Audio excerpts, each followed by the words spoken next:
But anyway, so I think we have any announcements to start. JRC, which is Queen's University Radio Station, which was the first university radio station in North America, university radio station in North America. And it's so well researched. I mean, it actually becomes a history of early radio in Canada, you know, based on CJRC. So 2 copies. Anyone want one? I know. Well, there we go. There's the 2 names. Thank you very much. Yeah. Could you? I suppose there could be some Zoom members that are local that could somehow get some arrangements made, but okay. So did you get rid of 2 already? Yeah. Okay. One other thing. Yes. Anyone who would like to pay their 2026 dues today who haven't, please see me at some time during the meeting. Thank you. All right. At what point do we send our henchmen out? I don't. Kyle hasn't been to the meetings, but I could send them. I could, you know. Okay. Well, realize that a lot of Dominic's and other people's stuff that just sold over Stanton's over Thursday, Friday, and Saturday. I strongly recommend club members to glance through the Stanton auction. It will give you a real sense of prices of what the world is looking at, because it's on live auctioneers, and you will begin to realize what stuff is selling for. And in Canadian dollars, if you do the math, it's just over, if you spend $1 American, it's just over 2 Canadian. So you literally look at the price they got and double it, and that's what it would cost you, even picking it up right there. But it's worth looking at what's hot, what's not. Blaine, you got an announcement? Yeah, I just want to announce I have more records back here to give away. They'll be in the back corner during a break. Okay. But I would appreciate it if you gave me a minute to put them out on the table. So you don't want a big horde stampede over there spreading them out? Okay, we'll try not to do that. Excellent. Okay, so I know there's a few more announcements yet. I'm going to pass around a sympathy card. I don't know if anybody is, I think everybody got the email, but if everybody's aware, Don Woodrow had passed away recently. Obviously a long-standing member. For me personally, before I even was part of the club, he was obviously somebody that I was aware of through my dad, my mom, a big mentor to my dad. So Don Woodrow was obviously somebody who was very involved in the club from the beginning. I don't know, quickly, Bill, you can maybe, do you mind on the spot just saying what Don started with when he, I know you said he did some newsletter stuff and. I don't remember, but he joined the club in 1974. And at that time, there was, let me think, at that time, there were about 35 or 40 members. And the treasurer was sending out just a notice of the meetings. Right from the beginning, we've always had 8 meetings a year, and we took the summer off. And the treasurer was sending out a notice, and Don decided to turn that into a proper little newsletter. So he would continue to send out a notice the week before the meeting, but it would now include some repair tips and some auction results and some little articles. And so he very quickly, as soon as he joined, got involved in both the membership secretary side of it and the treasurer side of it. Right. And just as a personal note, I joined in 1979, and like so many people, our first memory of Don was visiting his house and seeing him up to his elbows in grease, working on springs, happily working on repairing a spring. Right. And at that point, I got to talking to Don about his 1-page little leaflet that he sent out, and I said, Don, we could turn this into a real magazine with serious articles and all of that. And Don said, "It's yours, Bill." So that's when I got involved in from 1980, and then we started to put out Antique Phonograph News. Excellent. So thank you for that. Yeah, like I said, I know Don was involved a lot from the beginning. I was fortunate to meet him here, probably in this room, I believe, before COVID. I looked back and I did find the one picture I took of my dad and Don, and I was able to find that just the last time that we were kind of together. And then COVID, of course, separated everybody, but most know that I had been buying parts from Don, that he had been obviously not able to do repairs. So I was fortunate to be able to say that as much as he was a mentor to my dad, he did help me a lot throughout the time that he was, obviously able to. So unfortunately, yeah, he passed away from leukemia. And I do have a sympathy card, which I will send around later, probably maybe during the break or the meeting, for everybody to sign, and I will present that with Elizabeth later today. So another announcement, I think, Mark, did you want to say something now? Yeah, the last meeting I talked about my book, the Stanley book, and a couple people asked me what about my other books, are they still available? And I do have them, so there is this one, the one on the Berliner gramophone, the history of the Berliner. This one's $30. Oh, yeah. Okay. I do have more copies of the cylinder book, if anybody's interested, there's 25. And then I've got this book, a staple bound book. This is the history of the very first gramophone that Berliner produced. When he got the patent, he went to Germany and had the Cameron Reinhardt Company build gramophones. And then he came back to the US a few years later. So this is the earliest history of Berliner in there. And that one's 25. Okay.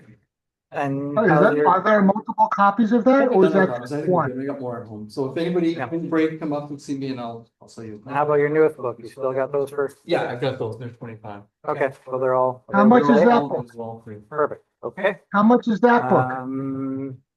Bill, any new members? David Hanser has been speaking and hard to hear. Okay. Oh, okay.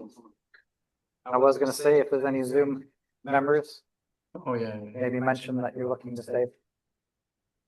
There, tell me. I would, There we go. There it is. All right, we hear you.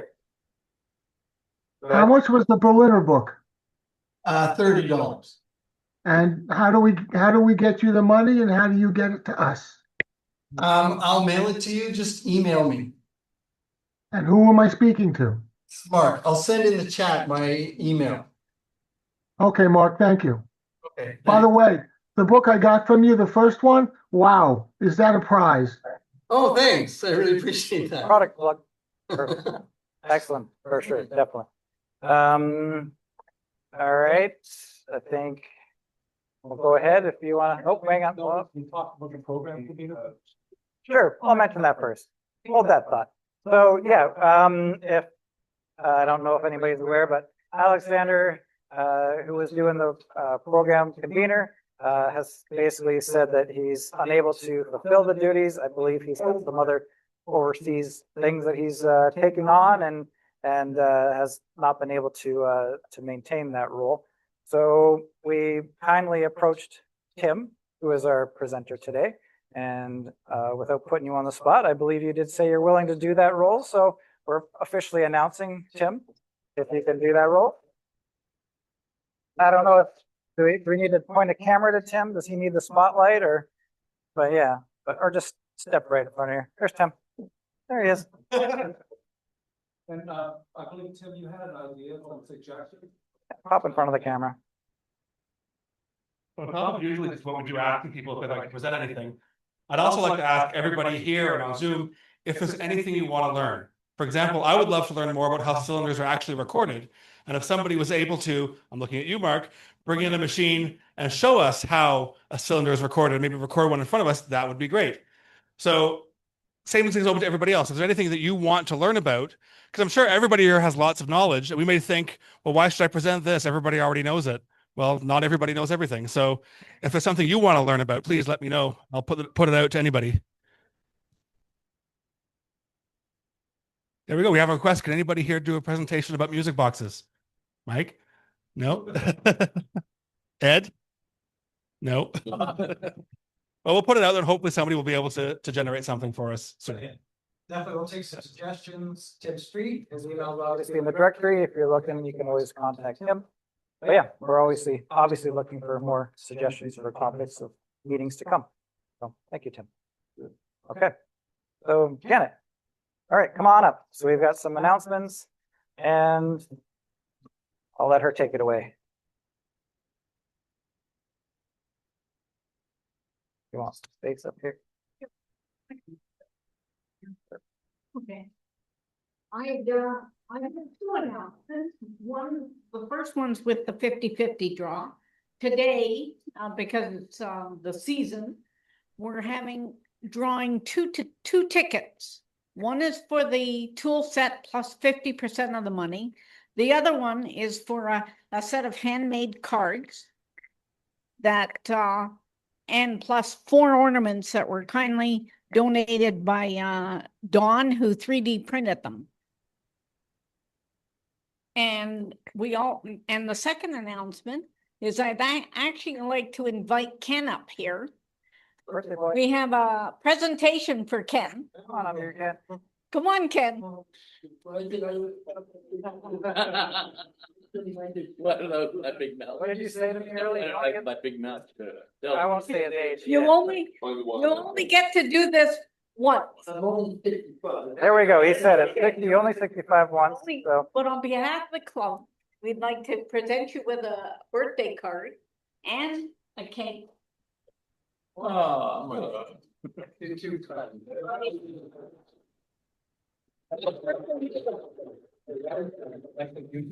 Yeah, that was homemade right by Yeah. Janet. So so Especially we'd like to wish happy birthday. Yeah, That's right. in case you forget. yeah, that's right. You'll know your age for at least a year. The cake. Now, I'm not gonna bother opening it. We could put candles on it. You came in with that cake, like Yeah. I've been doing before.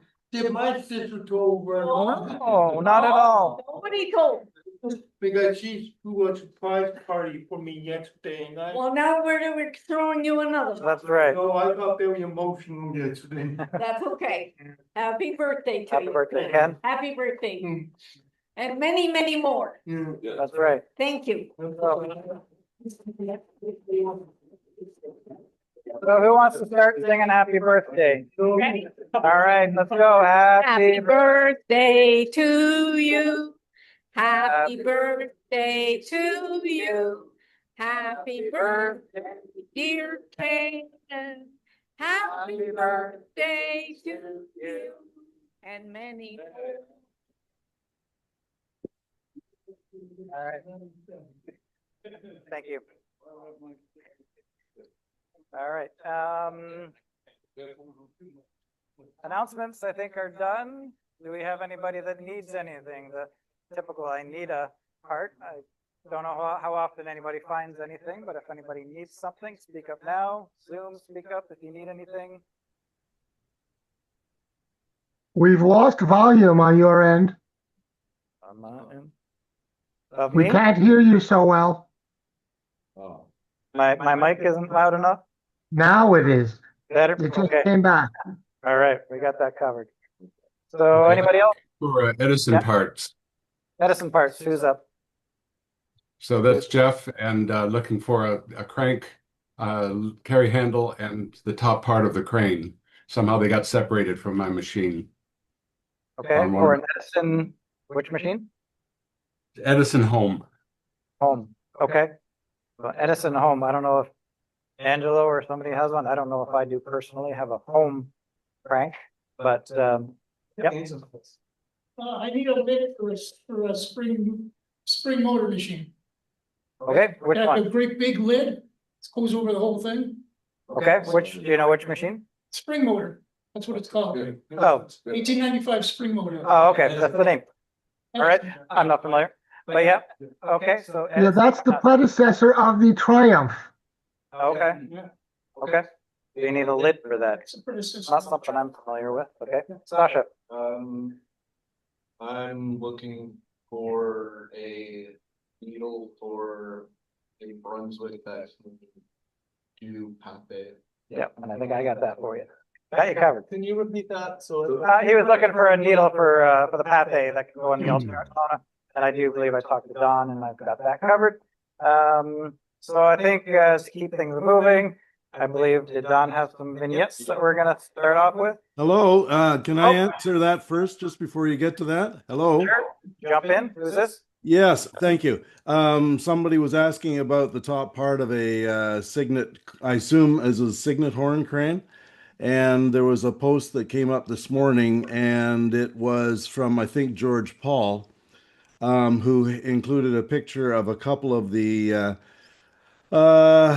spring-loaded hangers with knurled thumb screw and a ball on top that go into the top section of a horn crane. And his comment was, quote, this is an unsolicited testimonial for Gary Stevenson, who manufactures reproduction Edison Signet horn suspensions, as well as the Signet cranes themselves. Bought 2 of Gary's suspensions, and they arrived today. The quality is excellent, and they do look excellent. Anyone interested in these suspensions or cranes should contact Gary at, and then there's an email address. So I'll put that into the comments. If you can't find the top part of your crane and the accompanying hardware any other way, that would be a way to get something that will work. Okay. So was that what you were looking for, the crane attachment or a lid? You were looking for a lid, correct? Of that spring. Is that correct? The spring motor machine. He was looking for That's a wrap over the lid. lid, yeah. So he was looking for the lid, not the actual crane. I thought he had mentioned the top part of a crane. That was for the Edison home. Yeah, well, that's what this could be. Yes. Hey, I can use one of those. Please send the information in the chat. Perfect. Right. Okay. Thanks very much, Don. Yep. All right. Are we ready with the vignettes?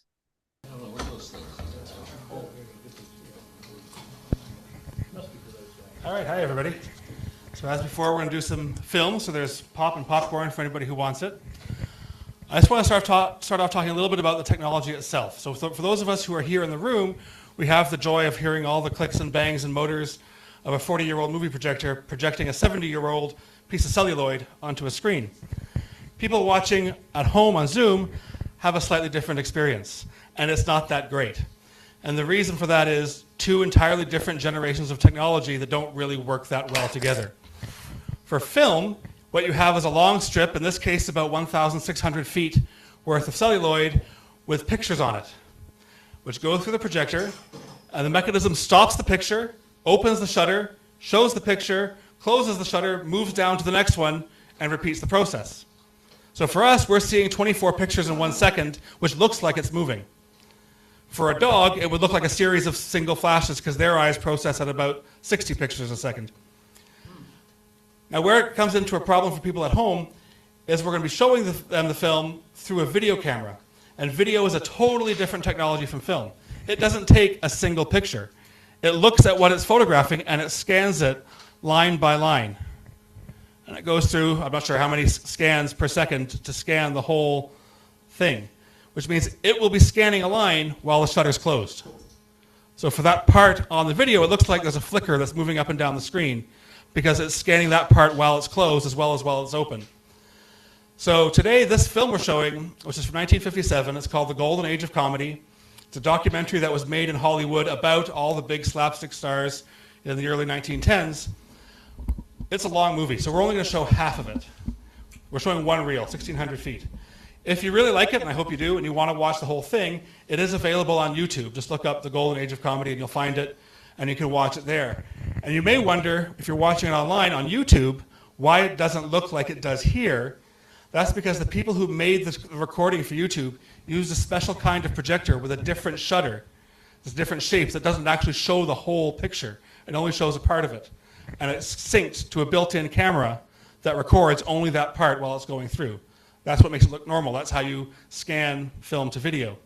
So you look at it that way, it looks a little better. When you're doing it live, you really don't have the option, because if we use that kind of projector here, those of us in the room would be watching lines going down the screen rather than a full picture. So we're in that kind of world of 2 different technologies that don't quite like each other, trying to work it out.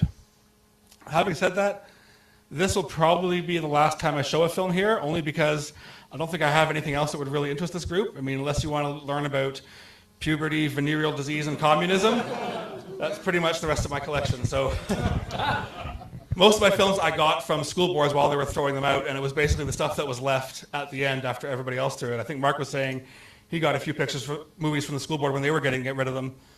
And that's just what it is. It's sort of what is out there is largely classroom collections, and I think most of it wouldn't really apply here. So this will probably be the last time we run a film here. Having said that, I'm going to jump right into it because I don't want to waste too much time. It is a long presentation. Do I only need one of these? So I take that one.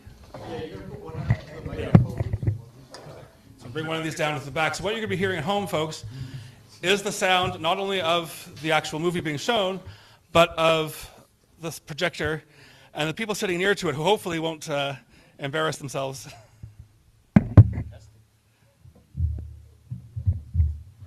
Please raise up the camera. We're only seeing 2/3 of the screen.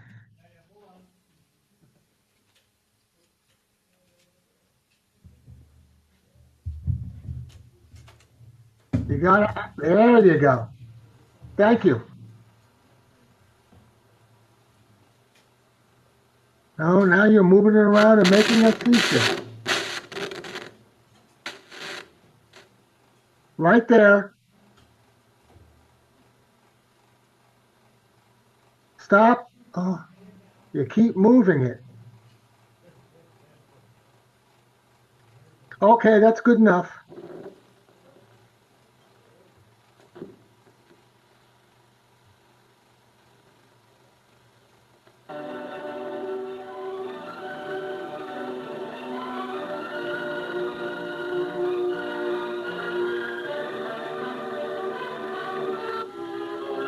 Turn back with us now.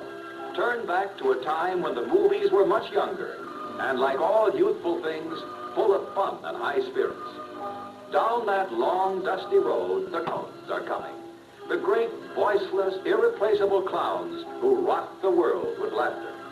Most of them are gone, but they have left their shadows behind. So come back with us now. Come back to that time of wonderful nonsense called the Roaring '20s. Come back to the golden age of comedy.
Behind that curtain, the world is 30 years younger, and an unsmiling king presides over his loony domain.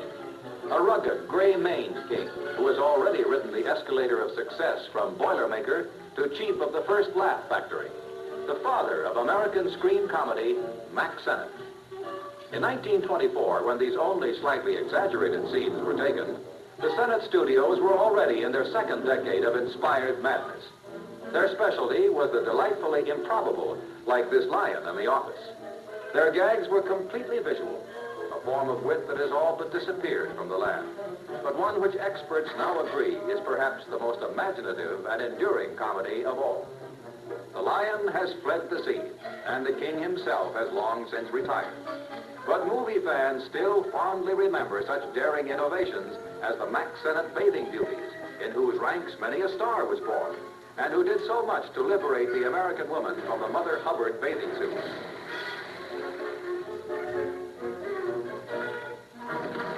Sennett Studios were a place of wonderful illusion, where a daring rider could gallop out of the West without moving as much as an inch on the old back lot. Indeed, without even bothering about a horse. And far from trying to hide their bag of tricks, The Senate technicians made them part of the comic.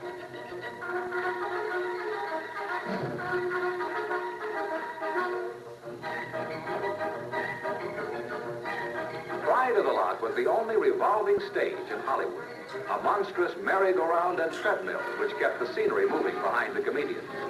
Hurricane gusts from the wind machine sent bits of paper flying past the camera to help create the appearance of swift and violent motion.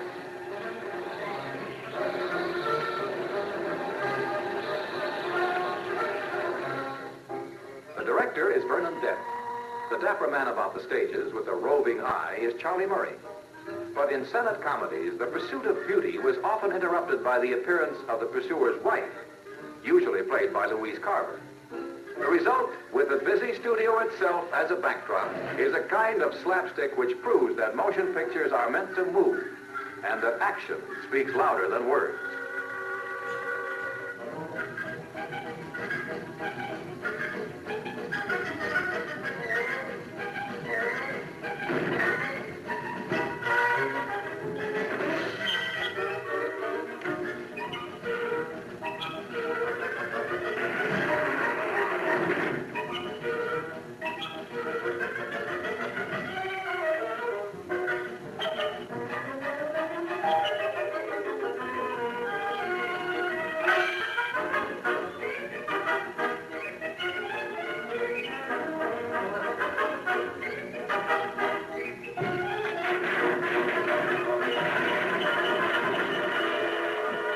Senate kid's one of his own money-saving customs, stealing shots of actual happenings to cut into his comedies.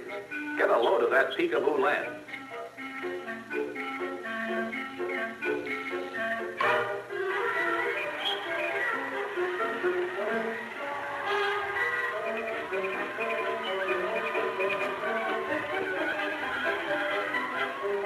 It was perfectly natural for the camera to doze off with the cameraman. And who could deny such things might really happen when they happened right before your eyes? On the firing line, the neighborhood youngsters. On the receiving end, Charlie Murray. Senate gags were created by the maddest squad of gag men in entertainment history. Each day they were locked collectively into a penthouse office, deprived of heavy food and strong drink, and guarded, cajoled, and browbeaten by the old master himself. Here, selected from the output of a decade, are some of the results. In The Hollywood Kid, Charlie Murray, having failed to obtain a confession from the small fry, is forced to spank them all. Well, almost all. In Wandering Willie's, Billy Bevan innocently prepares to enjoy a delicious bowl of oyster stew and ends up in a desperate battle with a wild oyster.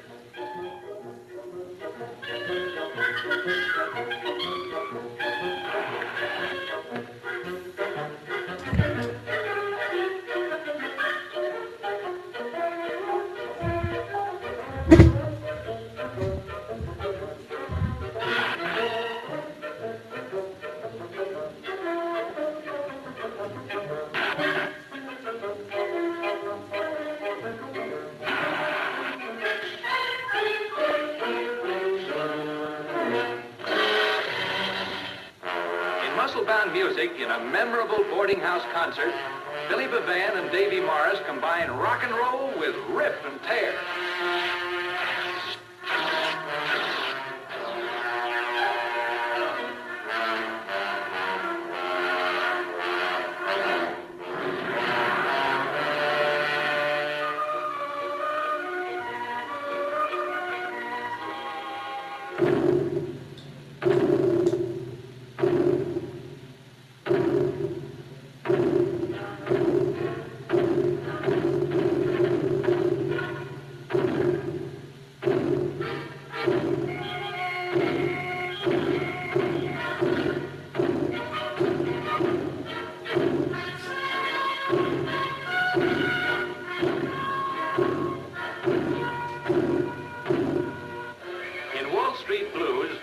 Billy Bevan seems to heed the call of the open road.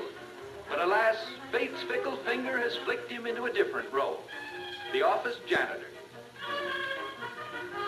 Billy's boss is Andy Klein, who took a boomer in bloomers just when the girls started wearing slacks.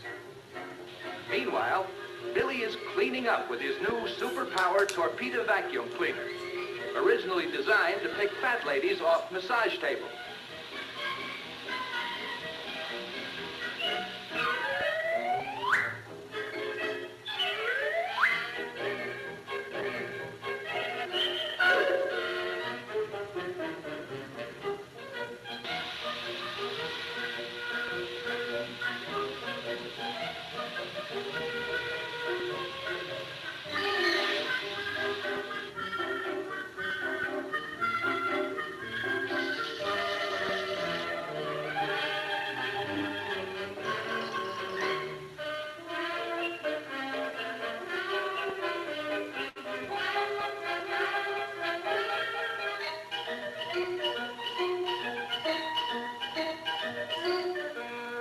With each tick of the ticker, Andy gets sicker. Now in comes a slicker. Soft-hearted Jack Richardson and his toady Vernon Dent watch Andy play with the poison bottle and make side bets as to how long it will take him to take it.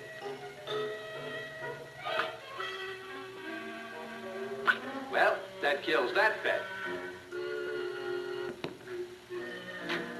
In pops another well-wisher, Edgar Kennedy, one of the 7 original Keystops, later to win fame and fortune as a master of the slow burn. It's a stick-up. Billy is marched in, and soft-hearted Jack makes tracks for outer space. A perfect escape, except for one small miscalculation. Jack forgot they were on the 20th floor.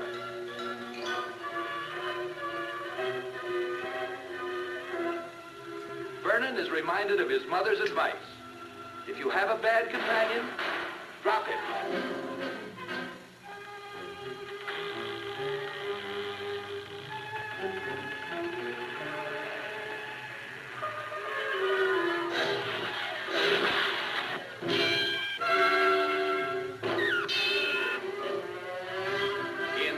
Today, the background is the tent show circus, which, like comedy itself, has almost vanished from the American scene. Billy Vivan plays a dim-witted daredevil in the pudgy clutches of Cupid Morgan. The stunt for this afternoon is a low dive into a trial-size swimming pool. It's a cinch, thinks Billy, but he doesn't reckon with the calamitous cupidity of the callous Cupid.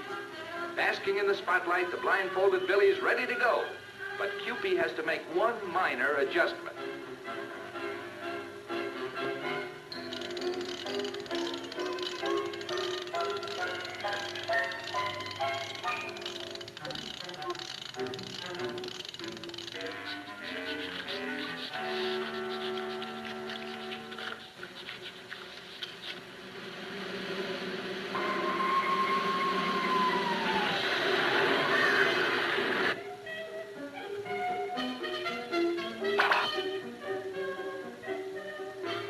Cupid's mad because Billy busted his brand new swimming pool. So Cupid runs after Billy. Billy's pal, the elephant, runs after Cupid.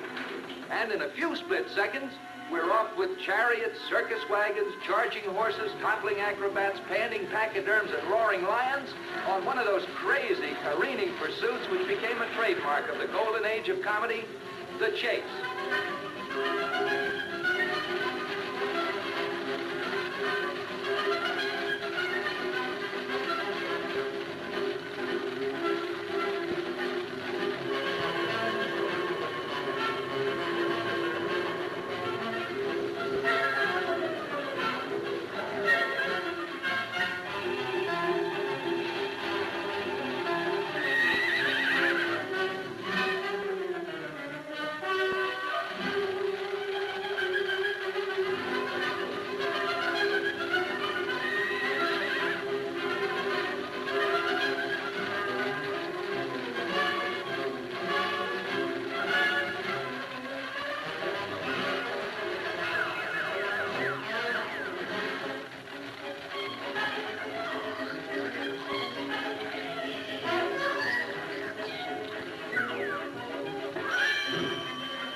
Mack Sennett comedies, extras had to know how to take it.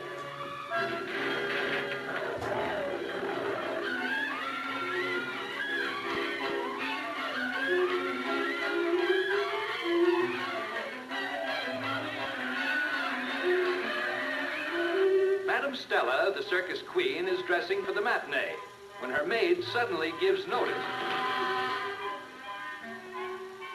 Marie, calls Madam Stella, come powder my back.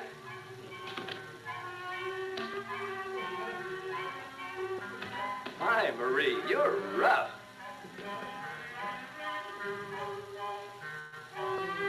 This plucky young actress, giving a perfectly controlled performance with a lion as her co-star, is Madeline Herlock, who was later to marry the Pulitzer Prize playwright, Robert Emmett Sherwood.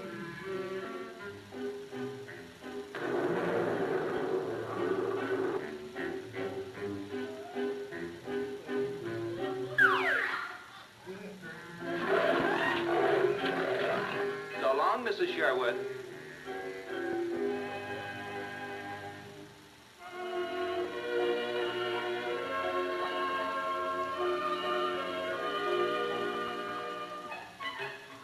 Mack Sennett's arch rival was Hal Roach, who late in the 20s unveiled an immortal team, Stan Laurel and Oliver Hardy. Ironically, as individual comedians, Laurel and Hardy had been around since the movie's early days. Laurel had once starred, but had been reduced to featured player. Hardy had never risen above supporting roles. Then in 1927, they were accidentally paired, and almost overnight became the movie's most popular comedy team. Stan and Oliver were never to find much favor with the critics, but the public loved them. When they performed an act as simple as climbing a pole to read a street sign in the dark, gales of laughter swept round the world.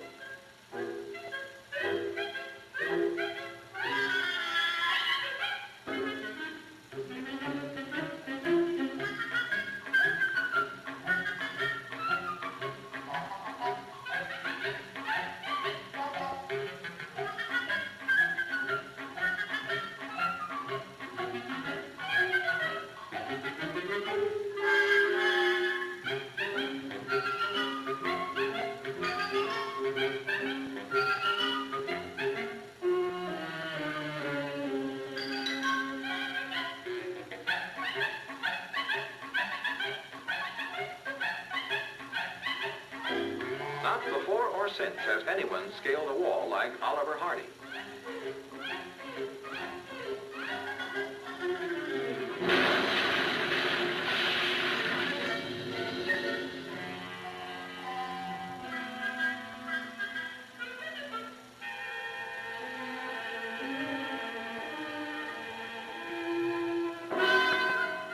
The second 100 years in which they played jailbirds with a long time to roost was one of the earliest of the Laurel and Hardy comedies. Hardy had not as yet quite acquired the full roundness of physique that was to characterize him later.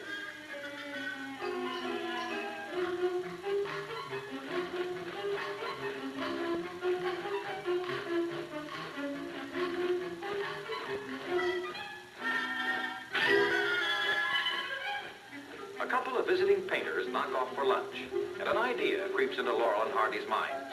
They'll turn their coats, swipe the brushes, and pretend they're painters too, before the guards discover they're gone, gone, gone.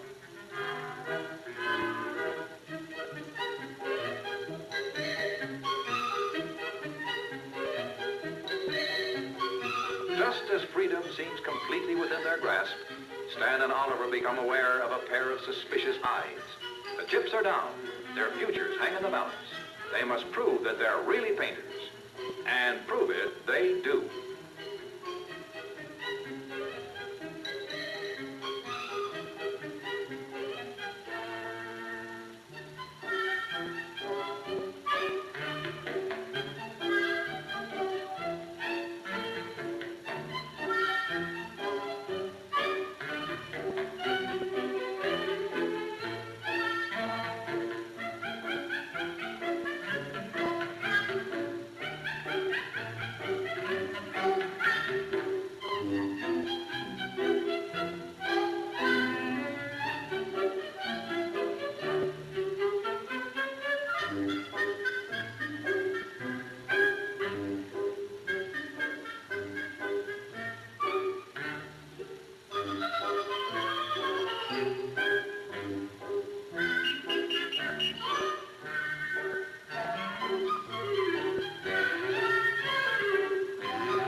hiding an elaborate withdrawal from their suspicious wives.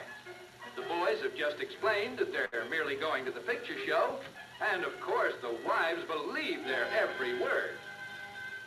Downtown, two young ladies are getting a shoe shine when fate and an electric fan blow them into a great adventure. No bonnet remains under a car for long, not with gallant Oliver there to retrieve it.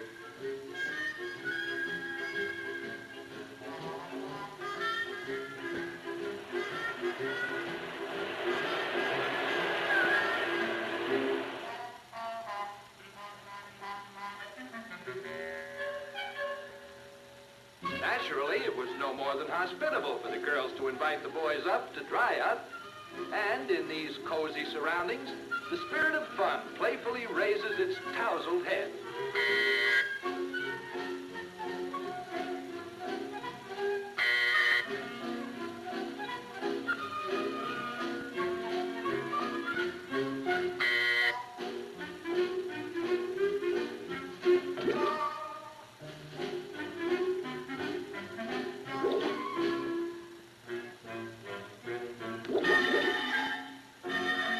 Urges the debonair Hardy.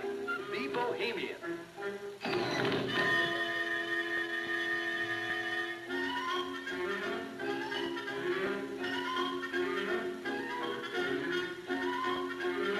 Oliver is soothing his ruffled hostess when, you guessed it, in pops her boyfriend, an unforgiving character named Nasty Nate.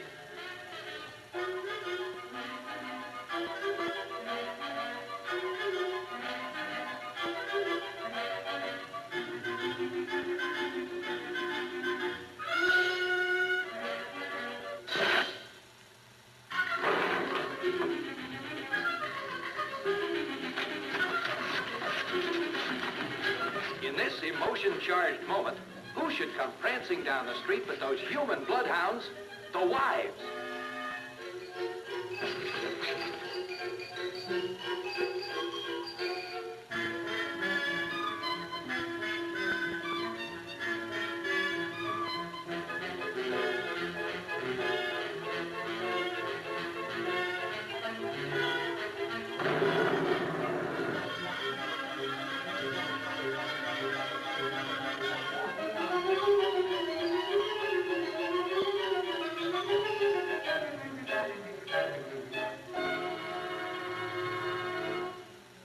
Battle of the century demonstrated a rule of natural science. If someone slips on a banana peel, innocent Oliver is sure to be holding a banana.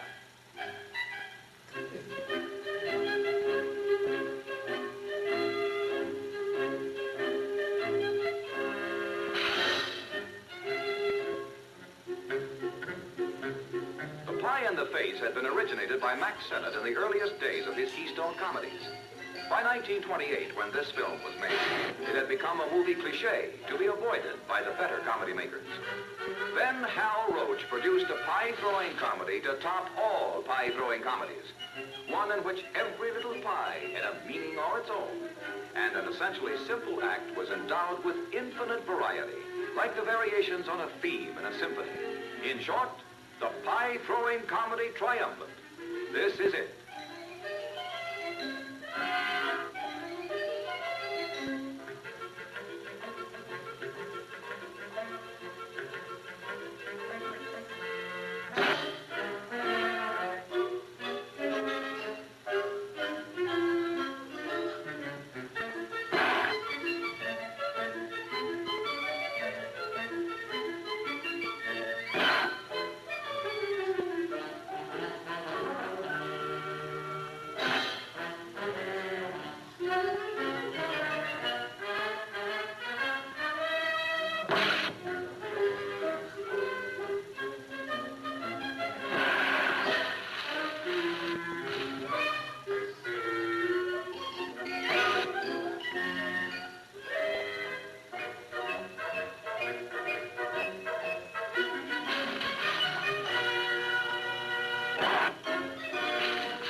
like the spirit of '76. Fife and drum a congressional candidate into the kind of dusty, sleepy, Midwestern town that has totally disappeared since these scenes were made some 35 years ago. Here satirizing a backwoods campaigner is a man of a type that has, alas, all but disappeared as well. The cowboy who grew into an actor, humorist, and philosopher, and who became at last an American legend, Will Rogers. In this period, Will was still fresh from his triumphs in the Ziegfeld Follies. He kidded congressmen, presidents, and kings, and never offended a soul. His wit contained no insult or malice, yet it dissolved pretension with the cold light of logic, and in its simplicity, spoke the language of all.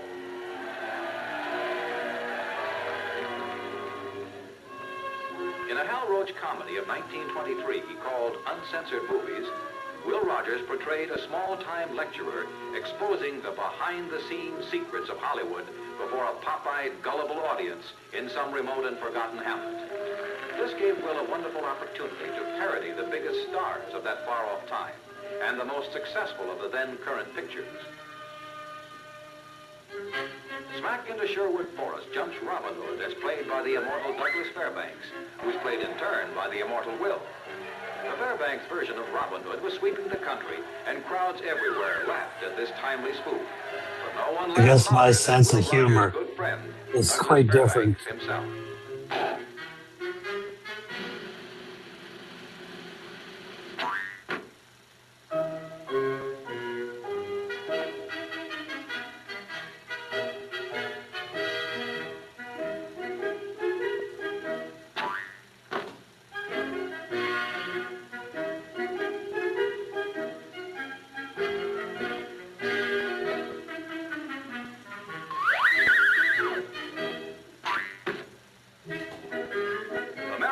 Danced back into the forest, and for the intrepid Robin, game to the heartstrings, only one stunt remains, getting up his safety belt and down from that big bad tree.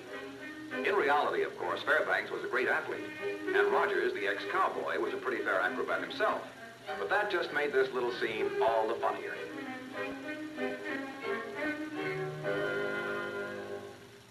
In the 20s, a wide-brimmed hat and checkered shirt meant Tom Mix, a misunderstood hero who was forever being chased by the sheriff's posse. Tom was brave, nonchalant, true blue, and, oh yes, game to the heartstrings.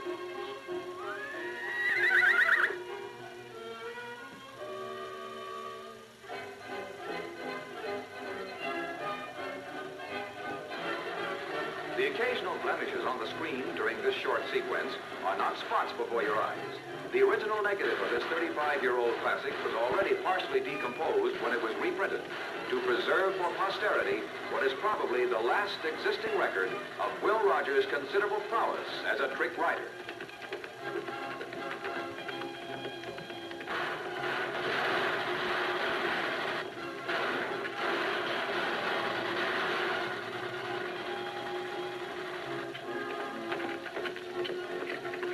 Tom Mix swings this away.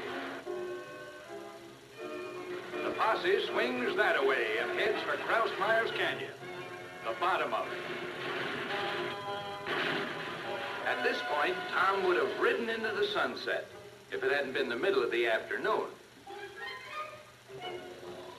Behind that wall of feet lurks Will Rogers as Ford Sterling, chief of the original Keystone Cops. While Law and Order snooze, Metaphor the maid is reading 3 weeks when Mad Morris puts the snatch on her purse. In those days, you hired a nursemaid to tickle and a dog to mind the baby.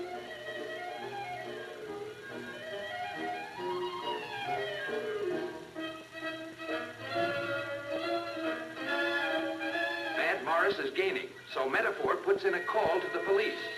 The panties part, the old-time comedian could produce a whole dictionary of motions just to answer the phone.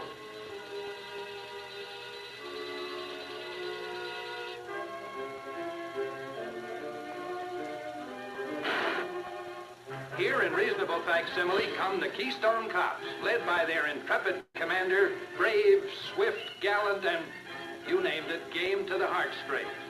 In this little episode, we come full circle as Rogers kids Sterling, Roach kids Senate, and Comedy kids Comedy.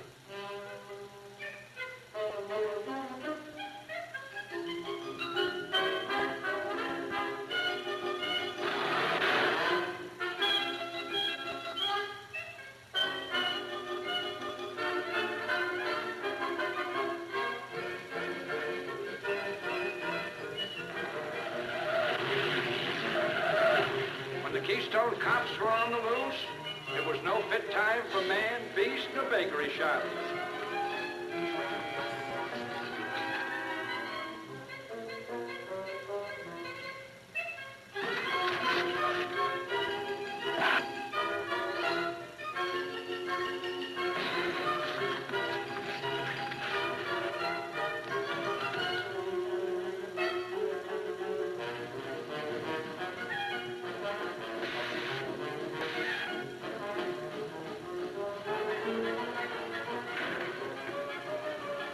Thickens as it develops that Mad Morris is the ringleader of a band of desperate Tin Lizzies.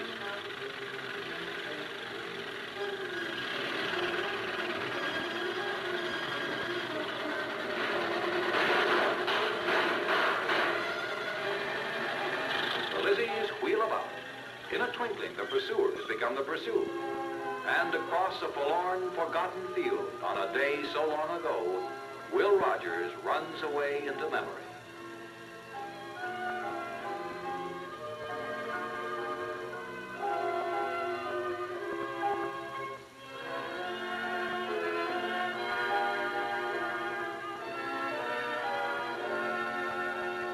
Out trots the track team of fair Sunnydale College. And in the ranks, a girl not to be forgotten, one destined for stardom, Carol Lombard. Carol would rather powder than train, and this disturbs her coach, Daphne Pollard. College films were popular in the 20s, when everybody from baby to grandpa wanted to go collegiate.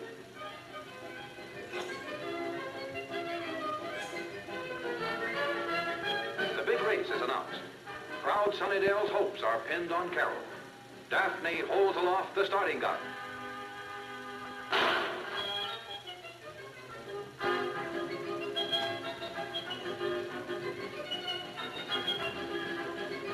It was a clean start. Carol running rear. Carol seems to have it won. But wait, she's pausing, grip stride, going past lead, and Uriel Pripmore to win. Carol to place, and plenty to show. Daphne lectures Carol on school spirit, which in the movies at least is all the college has ever taught.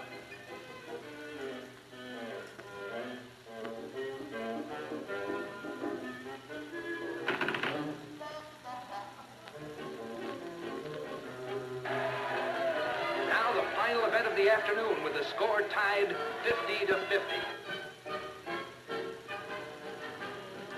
Carol's in the lineup with a chance to redeem herself. The coach's pleadings ring in her ears. The will to win swells in her breast. The love for lovely old Sunnydale beats in her heart. Her boyfriend cheers in the stands. But even so, Carol's having a rough time taking those hurdles.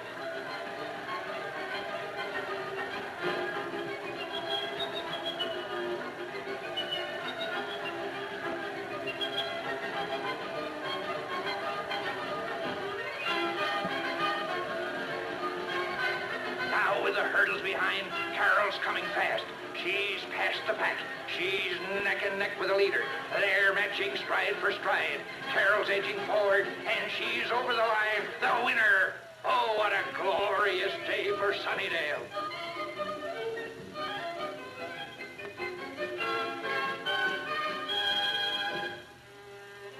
Behind the celebrants, a chain forms to grow ever longer and whirl ever faster. But all things must go, and soon it will be gone as the age of flappers and flaming youth is gone. And a girl named Jane Peters, who became Carol Lombard, and who loved life so well and died so tragically.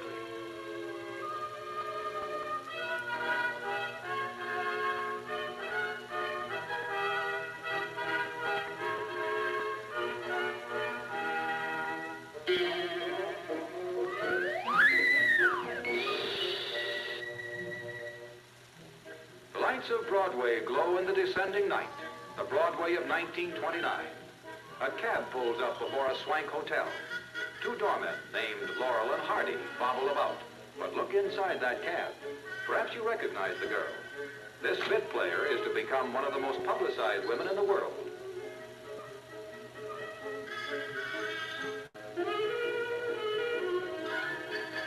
Her platinum hair, exquisite figure, and breezy manner are to create a new kind of movie heroine. the first of a glamorous line that includes today's Marilyn Monroe. Her name, Jean Harlow.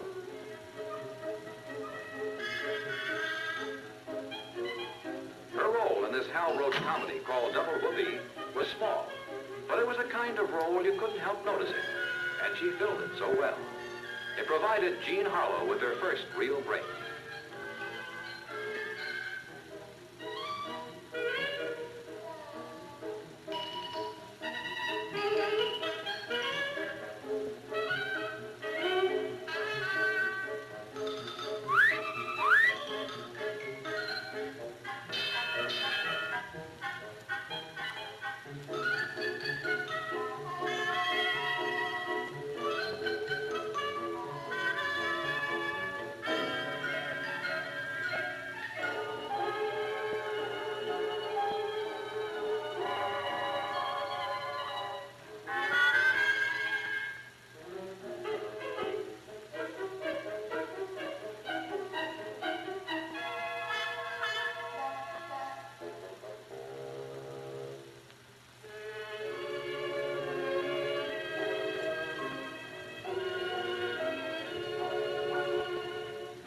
Subject is comedy. Grow serious we must, for we are about to meet the most versatile of actors, a man of 1,000 roles, all of them different, and 1,000 faces, all of them the same. A man who could make Barrymore blush and von Stroheim grow pale. Behind that final towel lurks Ben Turpin.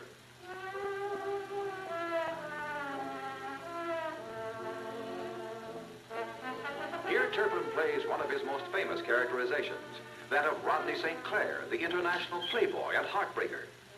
In real life, however, Ben was staunchly conservative. He bought an apartment house, and though his salary rose to $1,500 a week, he got up early each morning to act as janitor before riding the streetcar to work.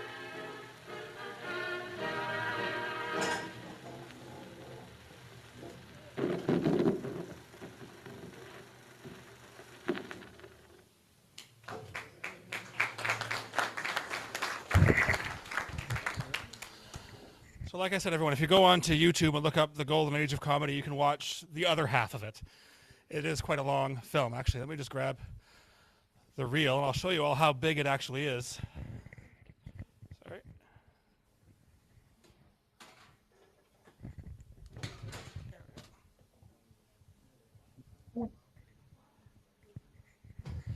So here we have the second half of the film, another 1,600 feet of film on a metal reel. I got nice new old stock. And holds the film. I'll make the point of saying that the metal reel and the metal can altogether make the whole thing weigh 3 times as much as if it were on plastic. These are quite heavy duty durable. They weigh quite a bit. And when I was in high school, I used to ask my mother, who taught at Newtonbrook Secondary here in Toronto, to bring home films from the school board catalog every once in a while for me. I think I may have given her a back problem because of it. They are quite heavy. But to add to this, the reason it's split onto 2 reels rather than having it all in one is simply the projector can only hold so much weight, and it only has so much space to hold a reel. So the largest reel you can get for them is 2,000 feet. Anything beyond that, you need to have a whole separate system for holding the film. The projectors for the classroom use just are not big enough for it. So, any questions? Yes, Paul. No. No. Hey, no question, but a comment. Oh, yep. And that is, there was a movie once made called Greed, Greed with a David. And they had to shorten it because it came out when finished at 29 reels. Yep. That's pretty long. Yeah, actually, they cut that down to 3. Well, that's a pretty big edit. But actually, it reminded me of a story. I used to give heritage tours at the Elgin Winter Garden Theatre. And there was, back in the old days when you had film, it came on 2 or 3 or 4 reels, and the projectionist had to change them between projectors without much of a notice for the audience. And one particular projectionist passed away during a film, and it was only discovered because halfway through the movie it went to a white screen because the film ran out, and he wasn't there to switch it over. And he is supposedly still up there in the projection booth, and when they have TIFF at the Elgin, He's apparently there correcting whatever goes wrong to make sure the film runs smoothly. One of the ghosts of that place. Yeah. So I've been collecting films now since mid-90s when I was in high school. And I'll be honest with you, as much as I love them, it's getting to the point where I might just have to give it up. The films themselves take up a lot of space. They're heavy. They need to be regularly taken out and cleaned and aerated. And the projectors, all the ones I have are classroom models, Bell and Howell mostly, and they all have the same problem. The worm gear wears out and cracks. There are companies who are still making them specifically for these, for people who collect them, but you also have to have the know-how to pull the whole machine apart to get right to the very center of it, to change that one part, and then put it all back together again. And film has to be timed and synced so perfectly that if it's not set up right, it will literally just rip it apart while it's being shown. And I honestly don't have the know-how to make that kind of repair. So I'm down to basically 3 projectors that are functioning. I don't have backup parts for any of them. So I bring 2 with me every time here just in case one goes, but once they've gone, that's kind of it. There are people who service them, but it costs an arm and a leg. You've got to ship it usually down to the States or to Europe, probably spend $3,000 or $4,000 to have the work done and then have it shipped back. And even then, there's no guarantees when your machine is, in its 60s and 70s and has plastic parts and vacuum tubes and the amplifiers that you may not be able to get anymore. So, do you have any nitrate films? No, nitrate films is a good question. That was only on 35 millimeter. The 16 millimeter format was developed after they moved away from nitrate. So that was never an issue with 16 millimeter. Paul?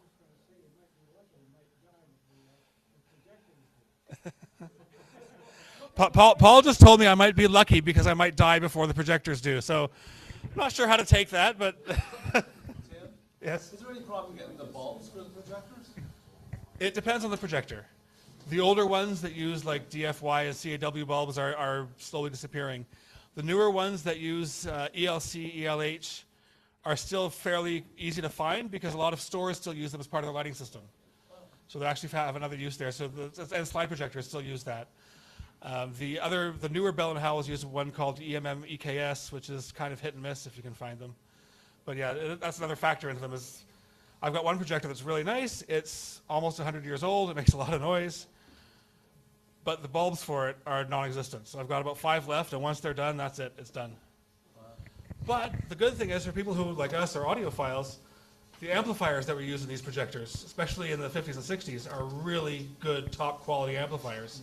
So if you want a tube amp, you get a projector that's, the mechanics have had it, and just take the amplifier out of it.